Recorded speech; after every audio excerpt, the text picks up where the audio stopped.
Welcome to Center Study of Truth. Ms. Stephen Mager. We have a really special guest today, tonight. Cory Endrulat is from Nature is the Answer. Is have some philosophical writings. He's an author. You content creator. I like your material that is really simple language that we can understand by daily. An average person can understand that language that you speak, and that I really appreciate your work you do with that, really. And your book, Slavery Gone for Good, yes, is Yes. really really like the title of the book and the subtitles. Yeah, you go under the subjects, very organized and very simple to understand. It's really important in our days to transfer the message in more simple way, because we're dealing with very ignorant and very ignorant people that they forgotten their values and who they are. And I believe we need to know who we are first to solve any problem, any issue, to understand the moral rights and moral values. And I want you to tell about you little, from what background you arrive from, what kind of movement you have, and really I want to focus on what we really can do, how we can communicate these ideas, and especially in my place when I live, we have a lot of order followers in our community, and this is completely, you know, you see this day by day. I don't know how you see that, but here is very disaster. And we have the group that is completely fine with slavery. They'll say, okay, this is fine for me. I'm comfortable with this. I mean, I'm okay with that. And for me, it's very hard sometimes to communicate with these people, especially in emotional level. That sometimes I get angry, or people not understand me, or have some tension I leave after the conversations with people, because we speak in these ideas, we usually not speak. We kind of challenge them in that, because before people not challenge them in that question. So, what your take on that? Yeah, it's called cognitive dissonance, right? Being confronted with new information that your previous information is at conflict with. It's like, I don't want to face this question because it goes against what I currently believe. And that word believe is really important because a lot of people believe in a lot of things nowadays, but don't really know it. For example, they believe in a politician will do this one thing for them. They believe God will save them. They believe this food will make them healthy. Every day we go by certain beliefs, and to some extent we have to, right? To move on, to move forward. But if we live our lives more by knowledge, which is different from belief, then we can attain a bit more clarity and direction as to what we should do in our life. So that way we're not just hoping and praying all the time, but we're actually putting into action. We know there's requirements. We know that there's certain things that can be done if we do certain things, which can be done. It's all about the opportunity and if we embrace that. And for while we are still able to embrace that opportunity, we should. And what I mean by that is while we still have some freedoms, we need to promote freedom because until, slavery becomes more of the current day condition, we don't want that to be the wake up call for people because the ultimate slavery is death. And that's what we see with democide. That's what we see with every government in history is mass amounts of death. I mean, it's the number one cause of unnatural death. And people do not want to look at that, right? That, for example, is very confrontational. Yeah, So you don't have to start there. You don't have to start there when it comes to action. And you mentioned a lot of good points, even like the books and why I have it simply worded. It's for that reason. I have it question and answer format for that reason, because I think questions is the most powerful way to communicate with people these new ideas. So I would use the book as a means to bridge the idea, say, this is the slavery of the past and this is the slavery of the present. but have the individual read that book and then you talk to them after and you have more of a conversation about it. Right, because that can be a conversation starter. A lot of materials can be a conversation starter, but the individual who's talking to you, or the individual who takes that book, or the individual who wants to learn has to have that incentive within themselves. They have to have some sort of care. If they don't have that underlying motive of care, then nothing will happen because they need to have some sort of faith, care into the idea that they want to be free. So If what the they don't see question? value in that, Yeah. then they're never going to want it. What the So question? that's first most. The question is what to do with this situation that they know have care with these people around us. We can do something about How to it. make them How care? we can approach that. We cannot make them care exactly. We cannot make it. We cannot make these decisions. Yeah. So the point is what we really can do for them that's better for all. For example, we have in our in the families and the friends, all these areas we have people like this, Show them. and Show it's them. yes, Show them freedom in action. You don't have to tell them.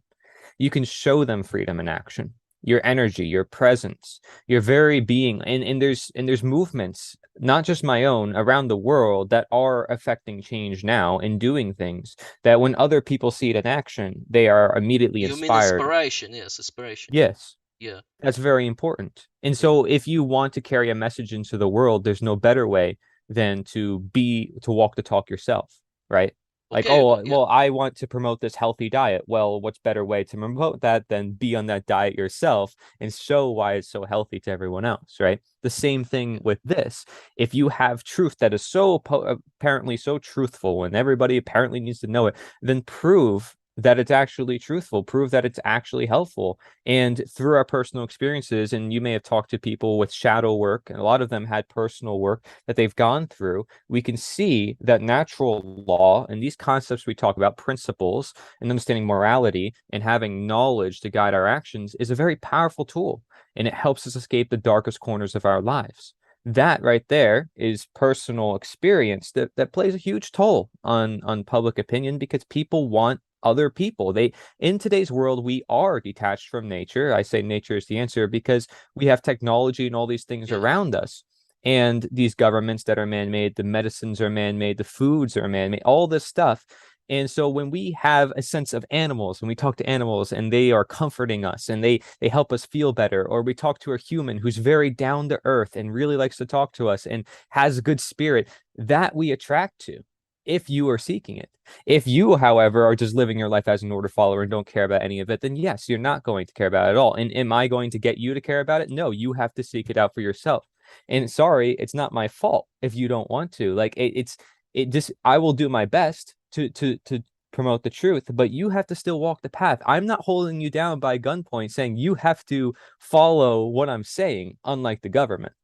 But they just don't get the fact that the very question matter is, is I'm trying to end. really can get, make a healthy relationship with these people that they not have any morality, Mhm. and what another point I want to say that another factor here is the lack of self-respect, because people who respect themselves and love themselves, they will not obey to authority, and and what they do is just to make the self-respect down and down, and to disconnect that from our spirit and our higher consciousness, higher awareness. And through this media and all these distractions we have, with this technology, as you say. So Yeah, and it's again, I'm not like anti-technology or anti yeah, me stuff too. that is Yeah, man-made. yeah, And of I'm course. against the bombardment to Yeah, the point where people don't understand themselves. Like you said in the very beginning, if we exactly. don't understand ourselves, then we're going to lose ourselves over time, especially if we're constantly bombarding ourselves with other things and we lose a sense of empathy or we lose a sense of what made us human to begin with. Right? Those very basic fundamentals is all we're talking about. We're not saying anything complex. We're not adding anything new into existence. All we're saying is look at what already exists. See, government constantly wants to impose people's will on other people's will and force it through the gun. I'm not. I'm sharing my knowledge. You don't have to listen to me. Yes, But that's exactly. the thing. We just want a world where people are just sharing knowledge and they're not being forced to do something against their will. That's it. So you don't have to listen to me, but you shouldn't have to listen to the politicians either. If this is an equal playing field, if this is the golden rule and treat others the way you want to be treated. If this was truly a fair world, I would be able to tax the politicians, but I'm not able to do that. Yes. Right? And they live by a totally different degree of morality. If I tried stealing something from somebody, I'd be called a thief and I'd be called a criminal and everybody would shut me down. But if they did it and through taxation and write on a fancy piece of paper, all of a sudden it's actually not just normalized, but it's moral. The complete opposite. So they twist the nature of morality and the nature of human behavior, the nature of our senses, our very being, to say, oh, this is wrong, and everybody knows it's wrong because they change the language, they change the way things are done, and they make everybody think that government is this natural thing that should exist, and that these people with titles and badges and uniforms are all natural, when clearly it isn't, because none of that stuff has ever existed for a long time. You can say government has existed for thousands of years. So has slavery. Doesn't change the nature of existence. Those systems always rise and fall and result in mass problems, but yet we still never seem to learn from them. It's The just fact that change we the form probably, of that. It's just change the form, but the idea of the government, of authority is the same. All the human history, and yeah. all their followers, and they're responsible for that. Murderers and all this, Mm-hmm. violence from that organization. They call it government. That group of people that everyone support, that they have more rights than others, but is no, and it's very hard to explain this to people. And your work is help to do this, is really help me personally to make it more softer, more flexible, and more easy to explain. So And this before you continue, kind of to answer your question from before, because I don't want to miss it. okay. There's individual action and there's collective action, right? So the individual action is like understanding for ourselves what is statism, what is order following, should we be following orders or should we be following our conscience, right? And then the collective action is, well, once enough people understand that at an individual level, all those individuals come together and say at once, we're not going to put up with this. And that sets a demonstration to the world, and the media catches on, and people see that their own government is against their own people, which is never their own. And if those people truly were in control of their own government, then they can leave anytime they want to. They are the ones who give their consent, are they not? Well, we don't. When we were born into this world, into our government, we don't give our consent to the government. So when people just wake up to that simple fact of the matter is that they did not give consent, they don't consent to their money being taken. They don't want perhaps any money being taken because that's theft by its nature. Then people will simply leave the system once enough people understand it and they feel the courage enough to say, well, we can do that. That would need a strong community or enough people to say this is we're done with this. This is enough, time. It's enough. Like after a while of tyranny, some people might actually just start disobeying, and then other people may join them. That might just happen naturally, with or without great organization. You froze, am I in? Yes. Oh, there you are. Okay. Um, I want to explain more about natural morality, and I know you not like the term objective morality. I have something in that Hmm. word that is so complicated people in philosophical debates, and I noticed Hmm. that. And maybe I will change my strategy to explain people about morality and how it's really from more simple perspective. And you're right in that point that morality is is according to nature of the self, because animals, they have their own nature, we have our nature as a human being because we have the capacity of reason. But the question is, these standards of morality, whatever you have these standards or no, have, okay, you have these standards as a human being. The question is, other beings, example, more higher beings, higher awareness beings, if they have the same standards of morality. Because I, from my perspective, is or you have, or whatever you know have these standards as a conscience aware human being that can recognize between right and wrong. So how you explain that?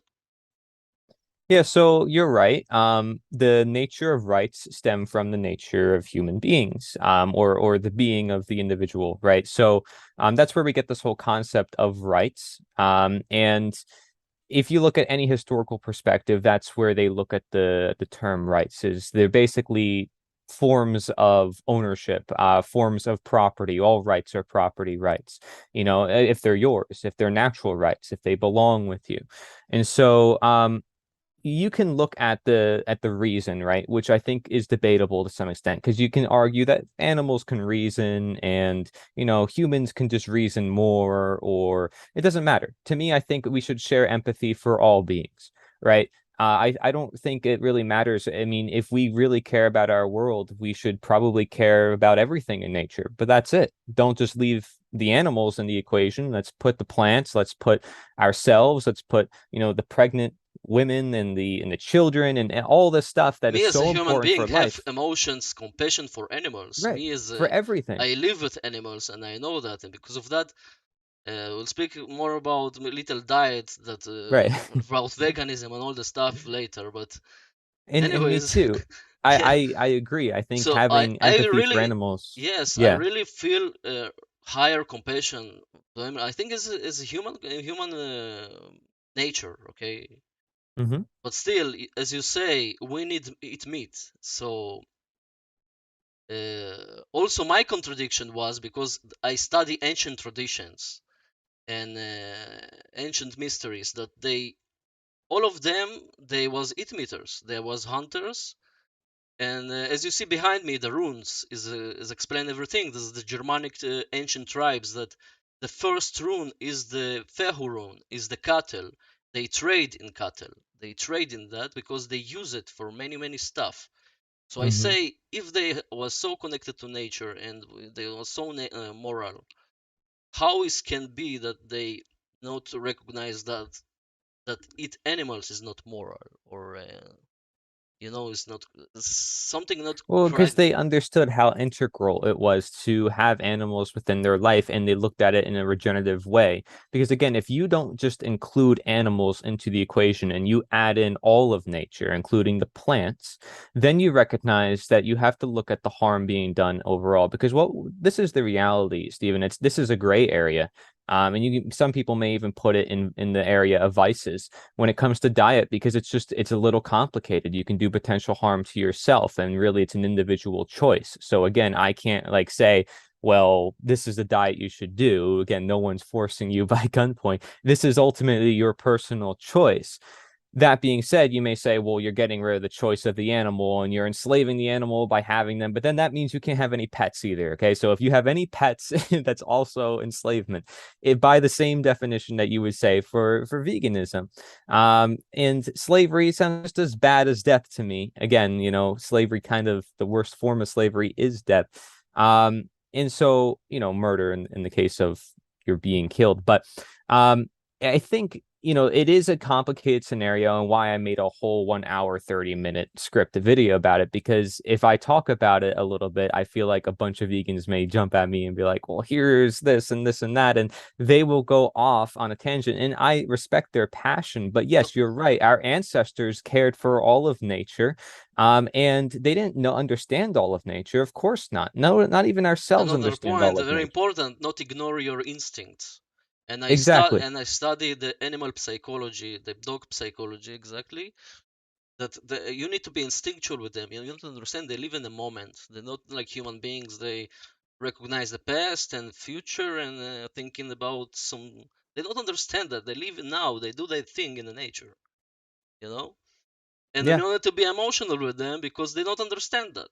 They just don't understand that. They don't understand what you're thinking. They they follow leader that very assertive and very balanced.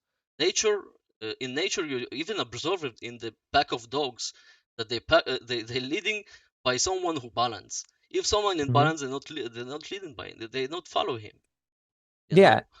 And So regenerative agriculture provides the scenario where the animals are working with the plants, and the plants are working with the animals, and the animals are working with the humans, and the plants are working with the humans, and everybody sort of works together.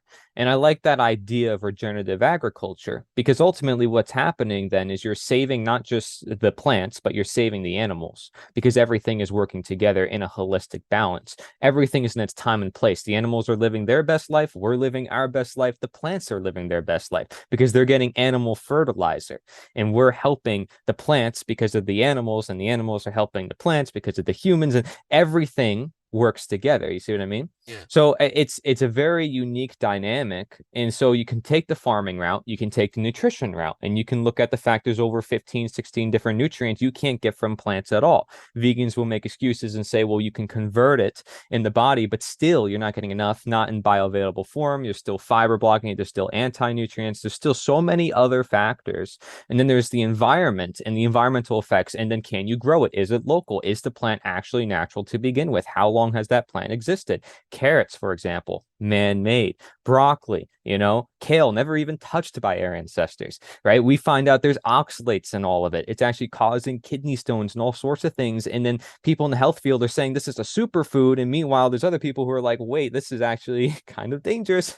Got to be careful. Oh, turmeric, oh, it might kill some things. Garlic, too strong, and they get a little picky. Now, I'm not saying all those things are bad and you should stay away from them, but we got to be careful with plants just as much as we should be careful with yeah, animals. We should be careful with everything. yes, deadly All I plants want also. yeah, all I Yeah, want is a humankind that is conscious, that cares about their actions done to all people and all things, all living things, which includes animals, all plants, and all human beings, and right? Why and why limit it knowledge, to just yes, sentience? and Yeah, knowledge give you knowledge what is harming, what is not harming to you, what is dangerous for you, what is can harm you, that is, you feel a pain, you know. right. Same thing with So health, right? I mean, if you feel pain from yeah, going on a certain so you diet, say then it's also yes, also interesting point that we need to have any if we want to eat to conceive something inside the body, we need to harm somehow the system. Anyways, the plants you say also feel that, and animals feel the pain, and Hmm. we need to reduce how much more the pain, the harm. You know, this is what you say. That's what I understand. Well, take for example, this is how life sort of works. You can Yes, say it's a cycle, but everything is we're taking, right? All the time we're taking. When I put my foot down on the ground, I'm taking, the step, right? We say we're taking a step. When I take an action, I'm taking an action. Isn't that interesting? Because I'm giving something, but I'm also taking. Isn't it interesting? We use the word take to describe our actions. So I'm getting pretty bright here from mhm, the sun. yeah, But you you're very understand the point. shiny. Yeah. Uh, holy. But every time we're taking an action, we have to question, are we giving and what are we taking? So Yes, it's just a exactly. question of time and place because Exchange of energy. We need to exchange energy. I mean, we need to voluntarily exchange. I give you something and you give me something instead. You know, yes. it cannot be one side only taken. It can be parasitic. It can be parasitic relationship. That So take one, for example, right, in yeah, natural law, we talk about how the number one thing is do not steal, right? That's the number one yeah. spiritual law, the important part of looking at the golden rule, looking at right versus wrong and morality is do not steal. Well, what's the opposite of that? Give. So do give. But how do you give without first taking first? So this is the question, right? There has to be some point where you take, but you don't steal. And that's the question. And if the animals like the humans and the humans like the animals and the plants like the animals and the plants like the humans, I think that's a society that is one generally likened. And if you look at, like you said, a lot of the ancient texts, I mean, there's so many writings about the Garden of Eden, and there was honey dripping off the leaves and the trees, and there's animals roaming around, and it's really cool. And some people will make the case and say, well, we're supposed to eat plants. That was like our beginning foundation. But also, I don't think that's the case. From what history I've seen, meat eating has been around for over 300,000 years, which is like the beginning of humankind. People think slavery has existed for 300,000 years. No, it hasn't. According to history, it only existed for about 6,000 years. That's it. Big difference between meat eating, which is actually pretty darn natural, and slavery, which is really darn unnatural. one results always in death and the other one actually is resulting in health? Like, what's going on? We have keto and paleo diets nowadays that are curing people of cancer and all this stuff, and we're just going to ignore that and say like we shouldn't look at that. Meanwhile, veganism and vegetarianism was promoted in the 80s, margarine as a replacement for butter, and it was causing heart attacks, and trans fats, and then the vegetable oils, which are not vegetables, by the way. They're a bunch of legumes, and they're a bunch of omega-6 acids that are inflammatory and causing all sorts of issues. And we're finding that out now. And now everybody's going back to animal products. It's like, hello, what's going on? So what happened was, after the Great Depression too, you saw there was a lot of people who were hungry and they didn't have any food. So we started mass producing corn, soy, breads, and grains. And, these things are clearly man-made. Bread, I mean, you're basically taking a bunch of sludge material of grain and together and making it. Bread, even according to ancient times, was called meat, and meat eats, standing for I'm eating, and all sorts of things. If you look up the definition of meat and etymology, you get nourishment. You look up nutrient, you get nourishment. If you look up health, you get whole. Yeah. Um, and you look up doctor, it's supposed to be teacher. Um, all these things relate is to understanding the holistic view of life. And that's what law is too. Natural law is looking at everything that consists of everything, the universal timeless. So you'll find a common theme, but everybody, whether you're looking at law or health, is all trying to find nature. That's all what they're trying to do. They're all trying to understand nature. I mean, it's quite necessary for our existence, because if we don't abide to nature, we're going to lose our nature. So if we don't use our nature, we'll lose it as well.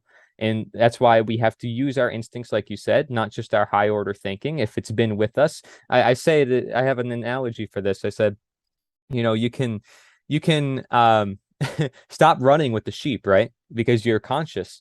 But the next sheep that comes your way might run you over if you don't have your instincts. So you need to have your instincts and your conscience enough to say, I'm not going to follow the sheep off the cliff, but I'm also not going to get ran over by the sheep that come my way to jump off the cliff. So you need both the instincts and the conscience, because they work together. They're both part of the human being. If somebody's going to attack me and I need to have self-defense, which we consider a left brain sort of weird scenario, because we always say do no violence, but yet we say violence is okay in this scenario, self-defense. Well, it's because we're using our instincts, Yes, right? yes. These And our instincts, instincts, yes, of course. because we should be able to self-defend. Every animal in nature will defend itself. It's not just going to sit back and take the pain. A lot of No. humans may higher consciously, and this is why there were pacifists in the past, and I respect them too.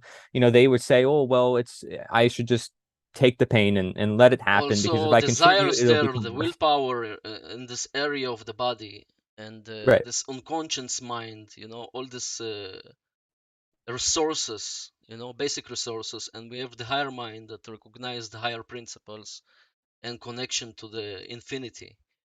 Hmm. Um, and I want to ask you another question. What do you think about the problem of self-identification by some, you know, people identify by some things they are not, by Mm. titles, and they are disconnected from themselves. And when you disconnected from yourself, you start to be in illusions, and you make wrong decisions and wrong making.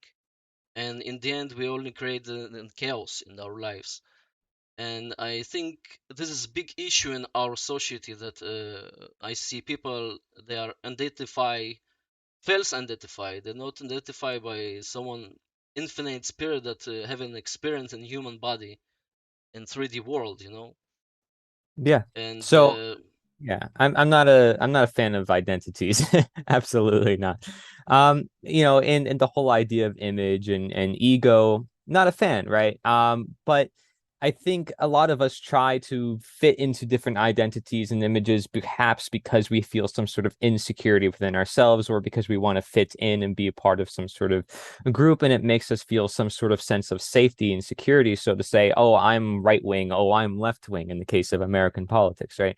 And I know that that also applies in other places in the world, where it's like, oh, I'm part of this group, so it makes me feel like I belong. And that sense of belonging is good, because again, going back to our natural roots, we used to be be in tribes. We used to have families. And what you don't see nowadays is enough people being in families or having their tribe or their sense of people that they like to be around.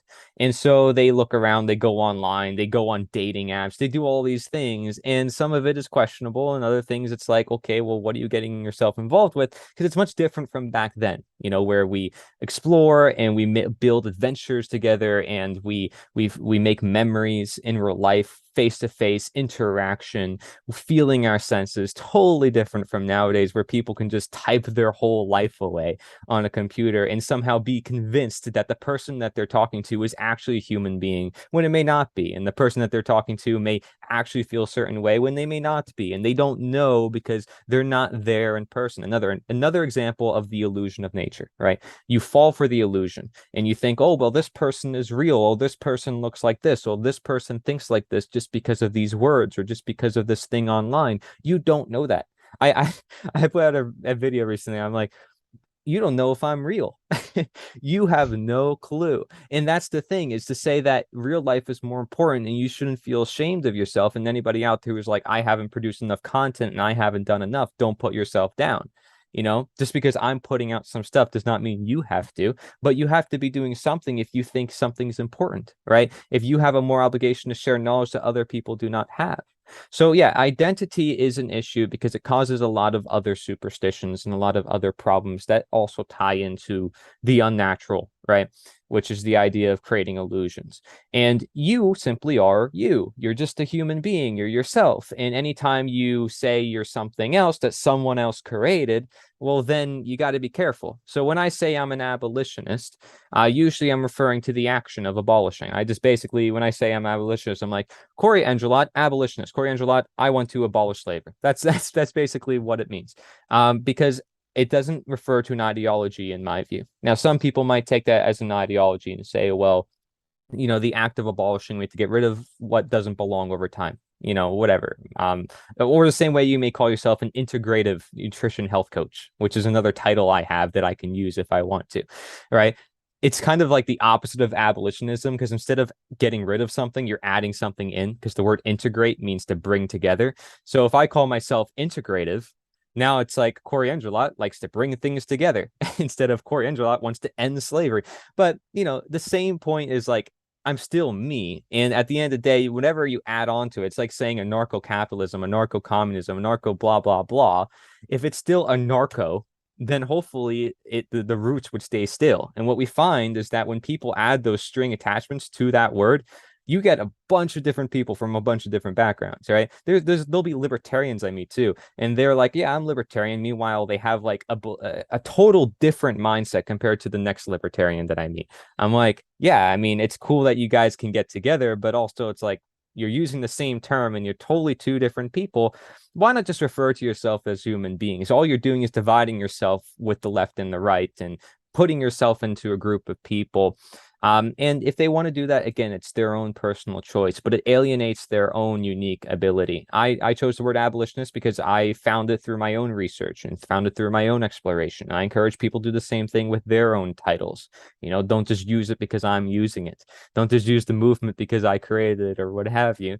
You utilize what you shall utilize accordingly to your environment and accordingly to the people you meet. And that's why when it comes to you saying like, what advice do you have for meeting new Do in people your, or your unique action? way. Do in Yes, your unique way, you because we everyone unique. Yeah.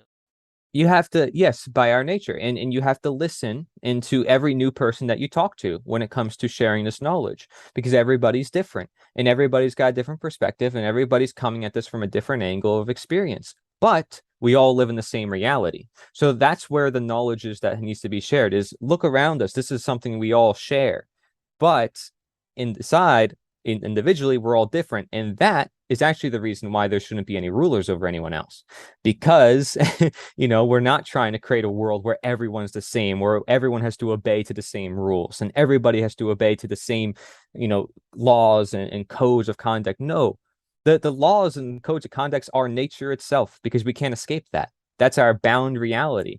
It's not something that we can ever escape. It's always here, timeless, right? But man, well, it's all just based on opinion. It's all not timeless. It's not universal. So it's a big difference. It's one is creating a dystopia and one is already naturally a utopia.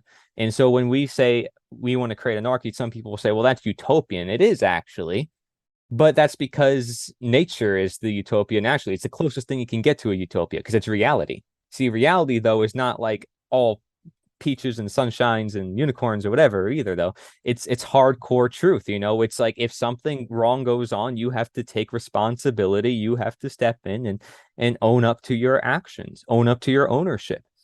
And so it's reality, which is the closest thing to a utopia per se, is just that. It's a hard, harsh reality, but it's way better than being under a system where you're peacefully enslaved, as Thomas Jefferson would say, instead of dangerous freedom. You know, you don't want peaceful slavery because freedom is ultimately the highest goal, the highest aim. Mark Pastor did a video on this too, said that freedom is more important than life and property because without freedom, you don't have life. And without freedom, you don't have property because you can't pursue it.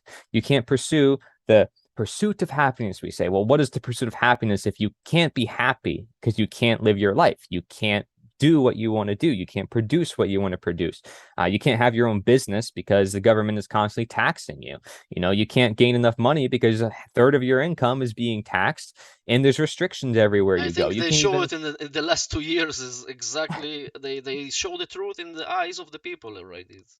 Yeah, and if people Yeah, don't see it, they're just yeah, closing their own eyes. They're yeah. closing their own eyes, and the reason why is because they don't have enough people to help their eyes be opened, right? They need somebody who can The just be question there what we to can keep do their eyes about it. open. The Your question presence, your presence, because that's it. It'll keep their eyes open. Think about it, right? Are you likely to fall asleep if you're alone, or if you got other people with you? You're likely to stay up because you got their presence with you. You're like, yeah, I want to hang out. I want to do things. But if you're alone and you are by yourself, you're gonna just fall asleep. You're gonna do your own thing, and then you might feel lonely. You might have all sorts of other things. That's what we have in today's world. I'm not saying that we all need to just necessarily just become a social bunch of human beings because I also agree with Tesla, Nikola Tesla. You know, he was like an antisocial person just be because present. Just be present. What is what you mean? Just be yes, a what I'm present. saying is be there for people when they want, when they need it. And a lot of people need it. Today's world, we have depression and all these mental problems because people need each other and they're not there for each other because everybody's too busy. They're doing their work or they are distracted. They're watching television or they're watching whatever. Well, just if you get off of that, that's the solution. The sad thing that people are more interested in that than the human rights. You know, this is the problem here, and I really want to ask you really what we can how we can end slavery and human authority as we see, and how we can disobey taxation, how we can communicate these ideas with especially order followers, because here we have a very very strong problem of order following, and the question is very very intense conversation with these people probably, you know, because of their not understanding, because you know I was in this age, I was indoctrinated the same way. Objective morality, when it's used commonly, usually refers to a superstition or a religious belief. When people usually think of religion as their first resort, because religions first came up with this idea like it's all based on God and God's law and dictates what is right and wrong, and so people may just have pure faith. And I want people to base their morality on science, based on what they can observe and understand in their lives. So, morality, in my view, is a science. And a lot of people in philosophy and science may say that's not the case. But as time moves on, we're actually proving it is the case, and that Aristotle and a lot of the original philosophers were correct when they said there's a purpose within the universe, and that tells us what we should do, and that everything is based upon our nature. You know, we talked about rights being based on nature. Well, right and wrong is how we understand our rights. So we understand what is right to do and what is not to do. That is based on our nature. And I think the perfect quote that sums up natural morality is that quote that I use from Frederick Douglass, where he says, I can only breathe for me, you can only breathe for you. Now, when he says that, and of course he goes on and mentions other things, when he says that, he's saying that by truth, by reality, I can only do that for myself, and you can only do that for yourself. And therefore, you can't claim to breathe for me, and I can't claim to breathe for you. He used that as a means to say, well, he's not a slave to anybody because he owns himself. And that basic sense of ownership stems from what? The fact of your nature. So, morality stems from the fact of your nature. I like to just say then that a right action is that which does not violate nature, and a wrong action does violate nature, right? So, in to maybe even change it further, a right action is what supports or gives to the natural, and a wrong action is what disregards or ignores the natural. So, so it's an interesting dynamic which I will explore further in my future works. So stay tuned for that. But natural morality is simply pointing to our nature rather than some belief or superstition or religious ideology. So instead of looking at religion or some book for that knowledge of morality, you can look at your nature. And that's it. So your conscience, the fact you have empathy, those are natural powers that you have, or your reason, may you say. Those are natural powers that you have within yourself. Recognizing that each individual has that for themselves means that they must exercise that for themselves. So that's a capacity of using their nature, you know? And so when we use the word objective, it's essentially the same thing as saying natural. Yes, it's But for me, different words, but it's the same yes. understanding. But people hard for them or understand that in that state of mind they are. So That's what you mean. really, when you say natural morality or natural anything, what you're really saying is just real anything or the healthy anything. So it essentially is just morality. You can just say morality. So that's why in conversations I'll say, well, it's important we look at morality, not just legality. It's important we look at morality, not just politics. I'm not saying let's look at objective or natural because none of that matters. If you're looking at morality, you're looking at both natural and objective already. Okay, because those things are not determined by purely the whims of people in law and man's law. They're determined by our understanding of the universe and how things operate. Okay, because that's how we first get them in the first place. You Like know, what is wrong? if you will make harm for someone, you know, you will not have good relationship with him. You will not cannot ask from him something after. You know, it will not make something good Yes, in the and result as a result. of course, we have to filter things out through our perception, but just because we take things in through our perception does not make everything subjective. Because what we're trying to do as subjective beings is interpret the objective world. So our goal is to have that objective and not just be secluded to the subjective, because then we become the subjects, the slaves, by following the subjective. And we have an objective by following the objective, which is nature, because only nature is objective because it's universal and timeless and eternal, right? So that is the definition of objective. The fact that it's not man-made. Well, gosh, well, what is not man-made? Well, nature is the most obvious scenario. So natural morality is the same thing. It just, for me, it emphasizes more the importance. And really what it comes down to is natural authority. So you replace the word objective morality with natural authority, and it just makes perfect sense because now you know where you're getting your answers from. It's essentially saying nature is the answer. You know where your morality is coming from. You're not just saying it's based on man's law and based on man's opinion purely. But it's You're arrived saying from objective source. This is what you mean. yes, From it's based objective on source effects. that It's this from based on nature. effects and actions and things that matter, right?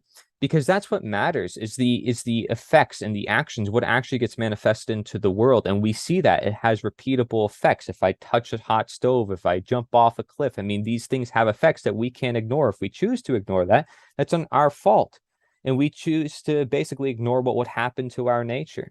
And so we don't understand the nature of reality.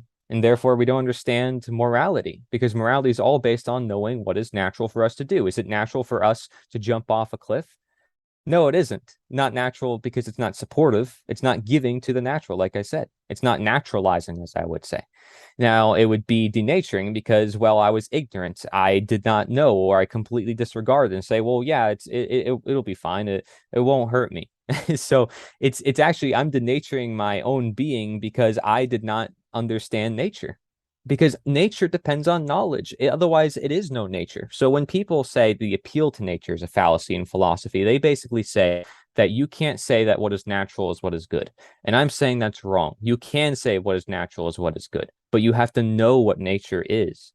So I say nature is good insofar as it is known. Because if you don't know what nature is, then you can't make any appeal to begin with. You don't understand your reality to understand what is good and what is bad, which both consists in nature. The difference is what is natural for you to do is different from what is natural to exist in the first place, right? It's natural for poisons to exist all over nature. It's not natural for me to touch that poison because it's not going to help me. It's not natural for me, my very being to be there and touch that poison all the time. It's not natural for me to do that because I know so because of my knowledge.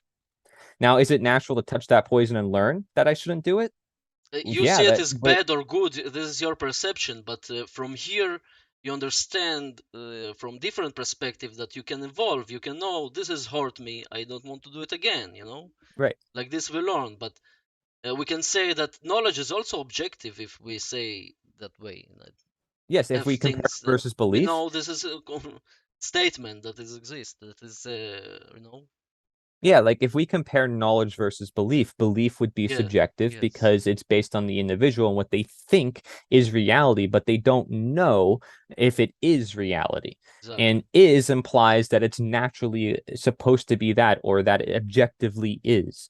So, um, the terms we use, and people do it all the time. So people who say like, oh, there's no objective morality. Well, do you ever use the word natural? Do you ever use the word healthy? Do you ever use the word right? Do you ever and I guarantee you, everybody uses those terms because to some extent they have to discern within their life knowledge and determine what is right and wrong for them to do. They're not going to jump off a cliff because they think it's going to be right for them.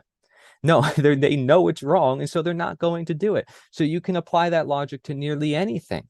If you understand that governments keep rising and falling is causing chaos over and over again, that if everybody's complacent and doesn't do anything, that the world's just going to get worse and worse all the time, every time in history, then you understand the nature of behavior and how reality works, is that people need to not be order followers. They can't be irresponsible. They can't give away their ownership, right? So nature's telling us its lessons through its effects. And how do we show ourselves our presence? If you wanted to make a presence in this We world, have how our do you nature as prove it? individuals, or we have nature as a human race. This is the another question I want to ask. Yes, well, What do you right. mean So about there's the that? nature of the world, there's the nature of ourselves, there's the nature of all of us together, may you say. Yeah, I think grouping us all together as one nature can be a little difficult I mean, you say compared to, morality is according to your nature, right? yeah, But it means your nature, my nature, or our species nature? It's individual nature, or according to the species nature? Because we have the ability of reason. right. Well, That's that what I you're mean. referring to, you're saying we, you're already implying that it's many different individuals, right? Yes, it's a But group of race. It's a human race example. it doesn't guarantee that people are going to use it just because they have it, right? So that's why I say use your nature or lose it, because there's many people who have the ability to reason or have the ability to have right and wrong. The capacity doesn't mean they're actually going to use it. There's many people who can understand natural law, I mean, but there's if many someone people kills who are someone, not you going to cannot want say to. it's your nature. This is what I mean. If someone murders someone, you cannot say this is his nature or whatever. He's Right. psychopath or something like that. Well, I know that they he have psychopaths that born psychopaths, but it's very, very low percentage, because no lot one's of born into reasons, anything. anyways. That's the thing, right? Like everybody, we're living consequences, right? We're not even living right and wrong. We're living consequences. From there, we perceive as right and wrong, and we understand as the consequences unravel. So, nature just exists too. Nature is not inherently good or bad. It depends on how our upbringing is that determines what our nature is going to be. So people make this scenario, right, in psychology, nature versus nurture. And they say, well, these are two separate things and they're at conflict with each other. No, they're actually together. They work together. So you have genes, and those genes, genetics, which is your code essentially, has to be supported by the food you eat, by the things you do. And those genetics become changed after you Yes, I know. nurture Yeah. them. So now you create a new nature. So everything you do, you're creating new natures, but you're nurturing for a new nature, then nurturing for another new nature. So new natures are always being formed. That's the nature of change, right? So everywhere, there's always change occurring. So when it comes to psychopaths, you can argue that, yeah, some of their natures may be changed to make them want to be a psychopath, to make them think that it is necessary, natural for them to do. Does it mean it actually is in reality? Does it mean that they're supposed to be We that don't way know that. We don't naturally? know that. You don't know that. Me don't know that. It's exactly right. I mean, Well, we cannot know for 100% if it's for primary or it's born like this, natural, or or is from the indoctrination process that he crossed in their life. That he grow to be psychopath the fact that you're because saying or, though, implies that you understand time and place. The fact that you basically understand that people can become psychopaths under different circumstances, or that it's uh, not all one and the same, and that we cannot just generalize. So right there, you're saying we need to look deeper at to what's going on. So that's essentially what you're implying. And I think that's good because like we can't generalize and say all the psychopaths are acting this way. Like we can say all there's a lot of people who seek power. And we can say they're psychopaths because they're going to bring people to war for their own benefit, and they're not going to care about those people losing their lives, right? We can call those people psychopaths, but there might be other psychopaths who don't care who about don't political know they are power. psychopaths also. Yeah, They yeah, also don't know that's they are possible. psychopaths. Yeah. Sociopaths too, in And so, different unfortunately, types. I meet like this people like this in person. Yeah, exist people they don't know they're psychopaths, but they are. Yeah, Is it's a mentality, right? Obviously, you'd have to diagnose it and go deeper. That's the whole point of health, right? And anything that we look deeper into, you have to look at the whole picture. And I'm not there to address one individual. I don't know who I'm looking at here, so it is hard to But the generalize in this way. circumstances that he psychopath is not change the reality, the nature of reality, the nature of Right. morality. I mean, The effects of their actions remain yes, the yes, the same same, yes, the across the same. board. So whether it's done by this psychopath or that psychopath, if Yeah, they're taking the same action, that action remains the same, right? Doesn't matter what the intent was, the action is objective. It has consequences. If they're both putting their hand on the hot stove, they're both going to get yeah, burnt. Even if they both have totally different intents, totally different mindsets, it's just the way the action is. So there is, underlying fabrics to everything we do. So I can argue and say, well, yeah, that person's a psychopath, but are they a psychopath by nature? Are they naturally a psychopath? No, they probably got there somehow. They probably, became that way, and there's certain processes in different ways, right? Now, again, like, of course, maybe generalizations or what have you, but it's looking at the true nature of things or trying to figure out what's going on. So that is what we're doing when we're saying, well, what is the reality of the world? Rather than all past all the illusions. If we were to say, well, let's get past all the things that are keeping people's minds distracted, we're trying to say, well, let's get deeper into what our natural reality is. That's what we're doing. And it gets harder because now we have virtual reality, now we have technology, and things look real. So soon we're going to hit the point where we don't even know what's real anymore. And that's what happens with relationships. And like I mentioned earlier, with people typing online, all this stuff is they actually get a simulation or feel that it might be somewhat real, but it's not really as real as it can be. So when people eat certain foods as well, it's like, oh, well, this food was, I grew it in my own backyard. It must be natural. Well, is it still the most natural? Just because it's more natural than this food, does that make it the most natural? No, maybe not, because that has not always existed either, right? So you can compare and say, well, McDonald's and all this fast food, this is garbage, this is really unnatural. And you say, well, this I grew from my garden, it's more natural. You're right, but is it the most natural? Is there something that could be even better than that? Possibly. And under what circumstance, right? Everybody's different. Everybody reacts to different foods. What's natural for you at your own circumstance? But that's all understanding objective consequences and actions. So either way, although we are each individuals, all unique of our own, we all still are individuals. We still are all the human species. So, regardless of all the subjectivity within, there's still an objectivity throughout. And that's the whole idea of holistic health and the whole idea of a holistic, world in the first place. Is everything is integral. And so when people mention anything or make a case for anything, they actually have validity. It's just a matter of perspective. So I can say communism can be done properly. I can say socialism could be done properly. I can say all these different isms have their time and place. It's just a matter of knowing when and where and how it's done, but the actions still remain the same, like we mentioned before, right? So It's just a matter of perspective. And that's why people find all sorts of justifications to say, well, this system will work, well, this person will work. And they because they can find a justification. Doesn't mean it's actually, part of reality. Yes, I Um, try to explain to people that you believe to people that you don't know them. You don't know what they are doing. They are not for your interests. They not care about you.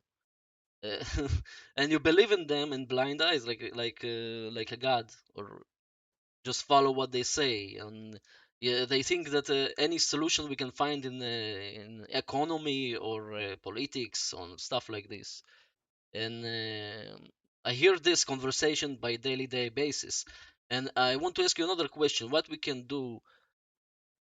We also have kind of daily jobs, okay, as me have, and I try to combine everything together. What really need to do to make an action, okay, as a natural action, as you call it, you know, what you really need to make in this world. And the communication that we speak about before, how we can communicate with these people, how we can create, what kind of content we create. I believe we can create many different ideas and various of things, like writing, make books. By the way, that make books is very attract me also to write books, writing. So how you see that? Um, Variety is definitely essential, right? Just as there's many different people and the discourse would be necessary, so that way people aren't following orders. The same way with sharing materials on that behalf. Again, show it in action. If you're showing that the world needs to be unique and should not be all one and the same and people shouldn't be following orders, then encourage people to be themselves, including so you start being yourself and showing your own actions and don't just parrot other people's words or parrot people's ways of doing things. Again, we went back to titles.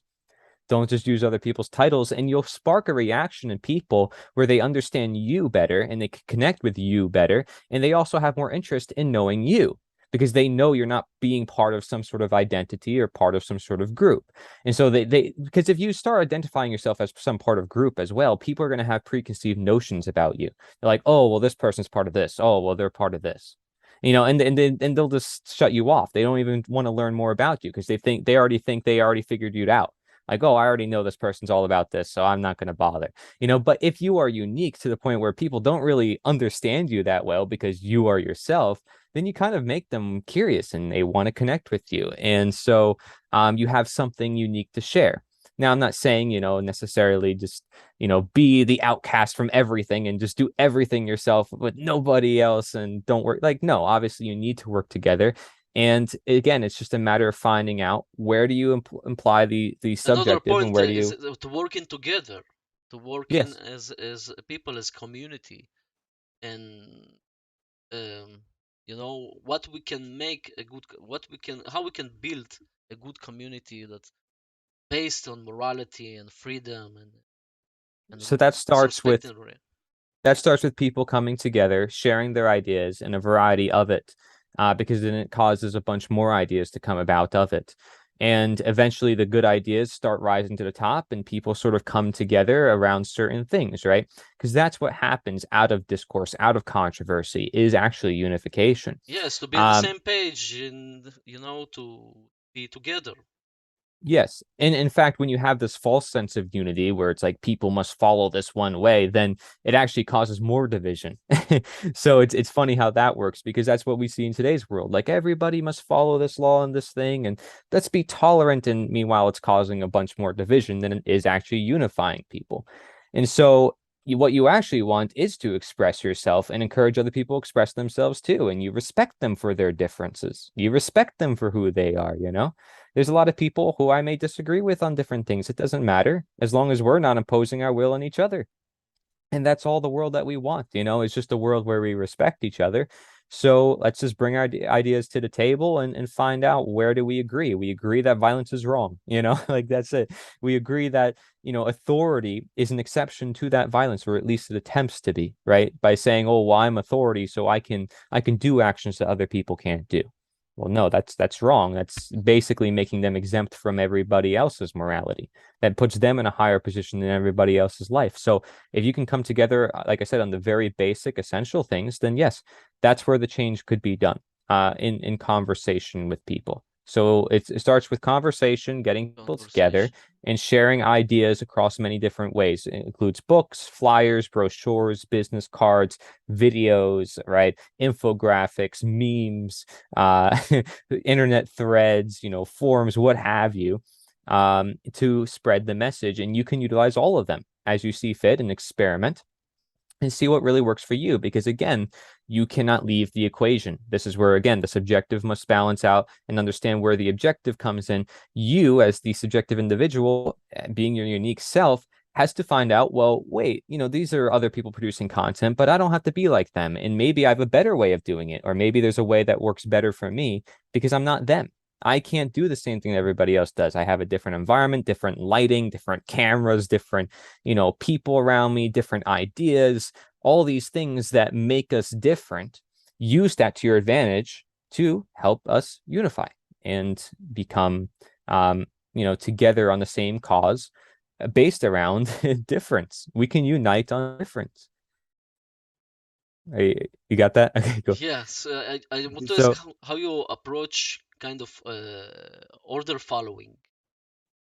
yeah, Uh, so order following is to me mental slavery, which is just statism, right? So that is essentially the easy term, of statism, I would say. Like if people don't know what statism is, I'll say it's basically order following.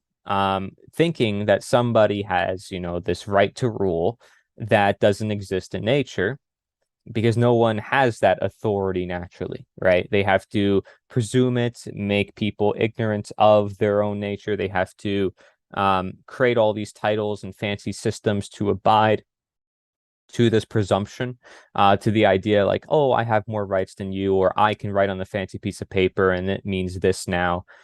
So all of that stems from the idea of order following because people just go along with it. And so if you just go along with whatever, you're basically blind obedient. That is statism. That's mental slavery. You're following whatever the slave master says, and you just go along with it, and you're willingly obedient. But you're not consciously thinking for yourself. how we can inform these people to quit their jobs, what they do. With their jobs, their current jobs, like, Yeah, so I guess it would depend on the profession, but um depend on the so profession. What do you a mean by little that? bit, a little bit. Not the thing is that everybody, again, like, just because they have different environments and they're different people, they can still come to the same You need to understandings be because they're approached to still. them different in different ways. This is what you mean.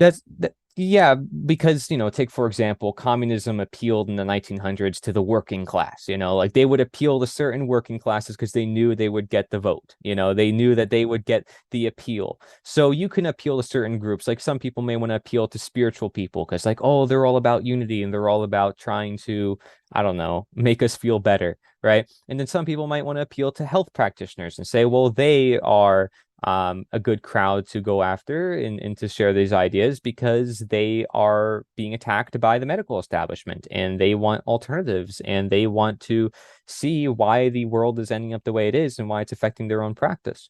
But I think everybody's being affected to some extent, and it's just a matter of finding out that individual where they're being affected. So you have to talk with each individual. Everyone is different in that regards of profession, just as it is for many other things. And that's why we need the variety of materials and the variety of different people doing this work, right? It's the one great work. It's not easy. Yes, There's work exactly. that has to be This what involved. has these questions because important. If it was This what we need easy, to. This what we need to make in. yeah, It's all but about what we need to. What but we if need it to was do. easy, if it was easy, there'd be one action step. There would be Yeah, one simple thing, like let's just do that. But there isn't. Okay, I can say it's conversation. I can say it's having a movement. I can say it's some of the things I've been saying.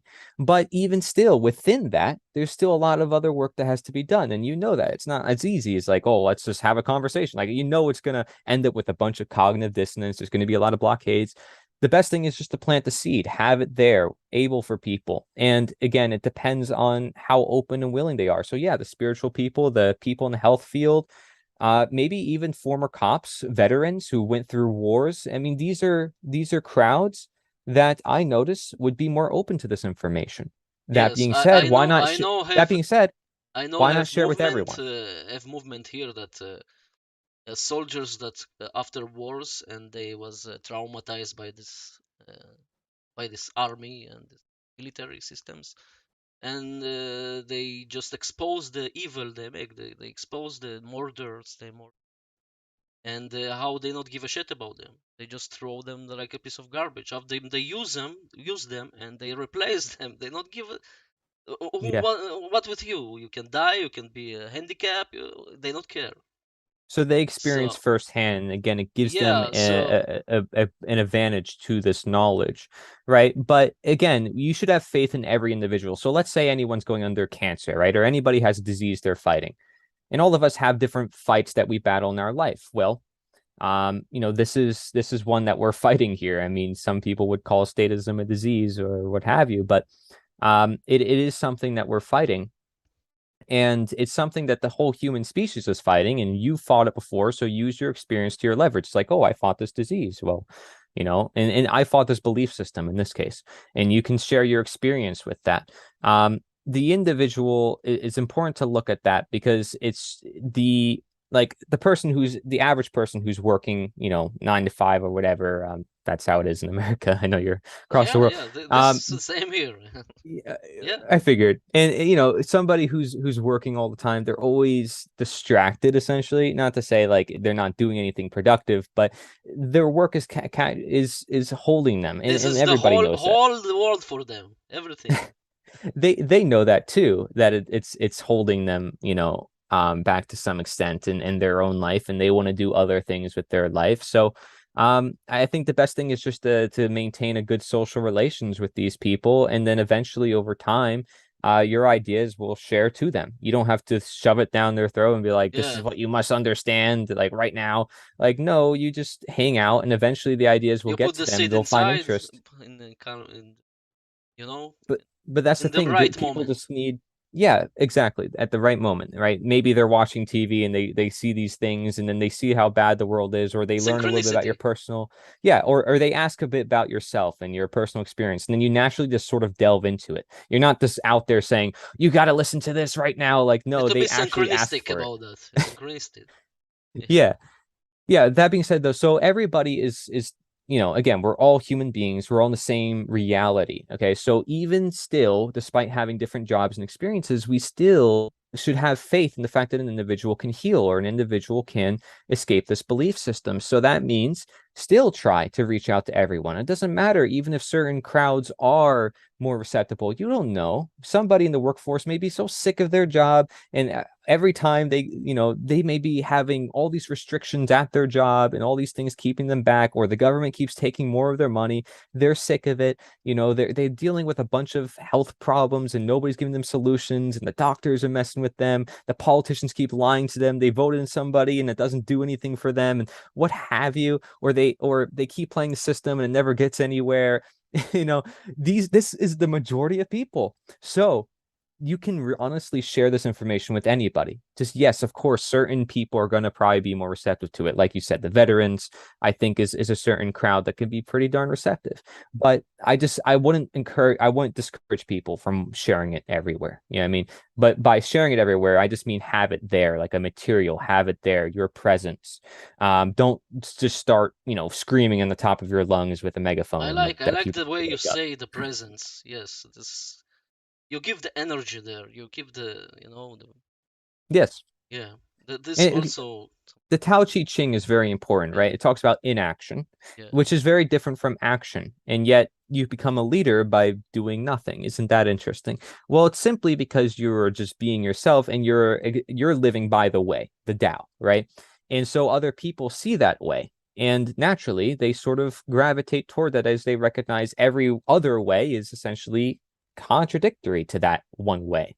So if you're following that one way and they keep falling into holes and you keep, pushing up the hill, they're going to be like, man, this person got up the hill pretty far and I'm still stuck at the bottom.